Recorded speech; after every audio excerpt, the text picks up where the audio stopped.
시작부터 건강하게 한방 소아청소년과 아이누리 한의원 광주 신세계점입니다.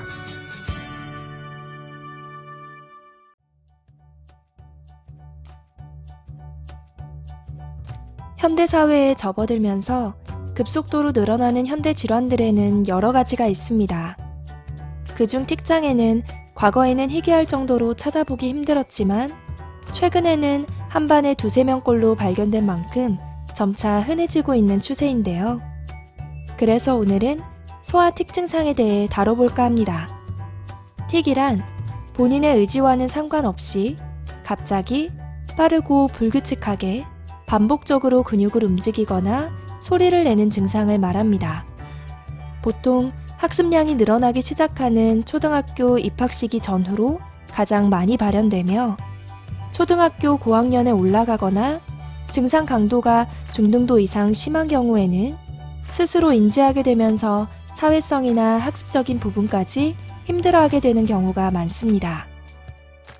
틱 증상의 발현율이 높은 아이들은 기질적으로는 예민하거나 생각이 많은 아이, 혹은 착한 아이 증후군처럼 감정 표현이 서툴고 책임감이 강한 아이들이 대개 주변 사람들의 감정에 대해 눈치를 많이 살피게 되며 그 과정에서 스트레스에 노출되기가 쉬운데요.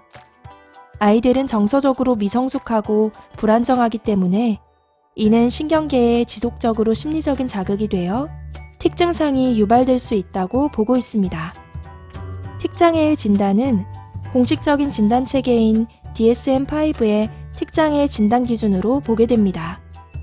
과거에는 일과성 틱 장애, 만성 틱 장애, 뚜렛 장애, 기타 틱 장애 이렇게 4가지의 큰 카테고리로 분류되었지만 최근에는 증상이 쉽게 사라지지 않고 잠재되어 있다가 다시 재발하는 형태로 나타나기 때문에 1년 미만의 틱인 일과성 틱장애라는 용어가 수정되고 있는 만큼 틱장애의 치료 방법은 다른 질환에 비해 훨씬 까다로울 수 있고 아이의 두뇌 성장과 함께 멀리 봐야 하는 질환 중 하나입니다.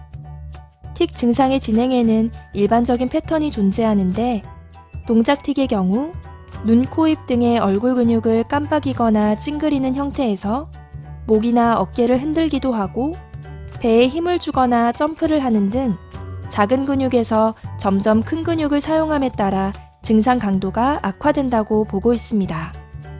마찬가지로 음성틱 역시 헛기침처럼 하는 작은 소리 혹은 저음에서 힘을 주는 소리, 보성, 돌고래 소리, 욕설 등 큰 소리나 고음으로 커질수록 증상 강도가 악화된다고 보고 있습니다.